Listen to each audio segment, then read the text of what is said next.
ಸಖತ್ ಖಾರ ಬಣ್ಣ ಮತ್ತು ರುಚಿ ಆಚಿ ಚಿಲ್ಲಿ ಪೌಡರ್. ಪಕ್ಷ ಅಧಿಕಾರಕ್ಕೆ ತಂದಿದ್ದು ಡಿಕೆ ಎಂಬ ವಿಚಾರಕ್ಕೆ ಸಂಬಂಧಪಟ್ಟಂತೆ ಅಧಿಕಾರಕ್ಕೆ ಬರೋಕ್ಕೆ ಹಲವರ ಪರಿಶ್ರಮ ಇದೆ, ಅದು ಒಬ್ಬರಿಗೆ ಸೀಮಿತ ಅಲ್ಲ ಅಂತ ಜಾರಕಿಹೊಳಿ ಡಿಕೆ ಶಿವಕುಮಾರ್ಗೆ ಈ ರೀತಿಯಾಗಿ ಟಾಂಗ್ ಕೊಟ್ಟಿದ್ದಾರೆ.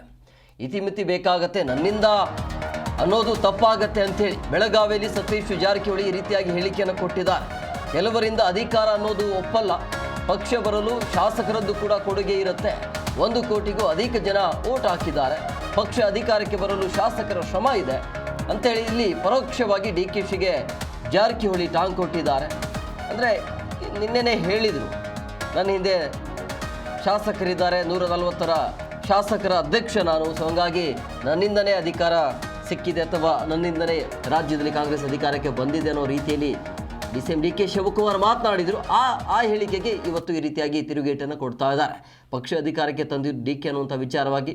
ಸೊ ಅಧಿಕಾರಕ್ಕೆ ಬರೋಕ್ಕೆ ಹಲವರ ಶ್ರಮ ಇರುತ್ತೆ, ಆದರೆ ನನ್ನಿಂದ ಅನ್ನುವಂಥ ಹೇಳಿಕೆ ಇದೆಯಲ್ಲ ಅದು ಸರಿಯಲ್ಲ, ಅದನ್ನು ಒಪ್ಕೊಳ್ಳುವಂಥ ಮಾತೇ ಅಲ್ಲ ಅದು ಅಂತ ಹೇಳ್ತಾ ಇದ್ದಾರೆ.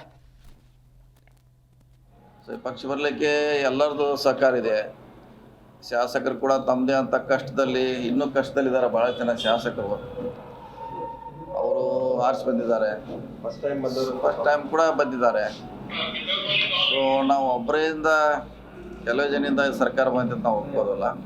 ಪಕ್ಷ ಜೊತೆಗೆ ಶಾಸಕರ ಶ್ರಮ, ಕಾರ್ಯಕರ್ತರ ಶ್ರಮದಿಂದ ಈ ಸರ್ಕಾರ ಬಂದಿದೆ ಅನ್ನೋದು ಎಲ್ಲರೂ ಗಮನಿಸಬೇಕು. ಎಲ್ಲರಿಗೂ ಅಷ್ಟೇ ಪ್ರಾಮುಖ್ಯತೆ ಸಿಗಬೇಕನ್ನೋದು ನಮ್ಮ ಉದ್ದೇಶ. ಮುಖ್ಯಮಂತ್ರಿ ಆಗಲಿಕ್ಕೆ ಮಾಡೋದು ಬಿಡೋದು ಹೈಕಮಾಂಡ್ ಮಾಡ್ತಾರೆ.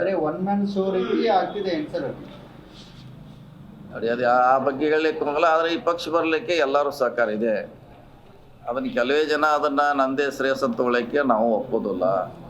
ಎಲ್ಲರಿಗೂ ಇದೆ, ಎಲ್ಲರಿಗೂ ಅಧಿಕಾರ ಸಿಗಬೇಕು. ಈಗ 8 ವರ್ಷ ಇದ್ರು ಪರಮೇಶ್ವರ್ ಅವರು.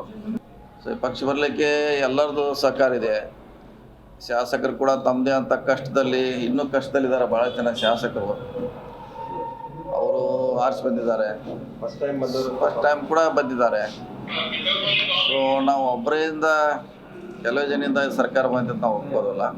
ಪಕ್ಷ ಜೊತೆಗೆ ಶಾಸಕರ ಶ್ರಮ, ಕಾರ್ಯಕರ್ತರ ಶ್ರಮದಿಂದ ಈ ಸರ್ಕಾರ ಬಂದಿದೆ ಅನ್ನೋದು ಎಲ್ಲರೂ ಗಮನಿಸಬೇಕು. ಎಲ್ಲರಿಗೂ ಅಷ್ಟೇ ಪ್ರಾಮುಖ್ಯತೆ ಸಿಗಬೇಕನ್ನೋದು ನಮ್ಮ ಉದ್ದೇಶ. ಮುಖ್ಯಮಂತ್ರಿ ಆಗಲಿಕ್ಕೆ ಮಾಡೋದು ಬಿಡೋದು ಹೈಕಮಾಂಡ್ ಮಾಡ್ತಾರೆ.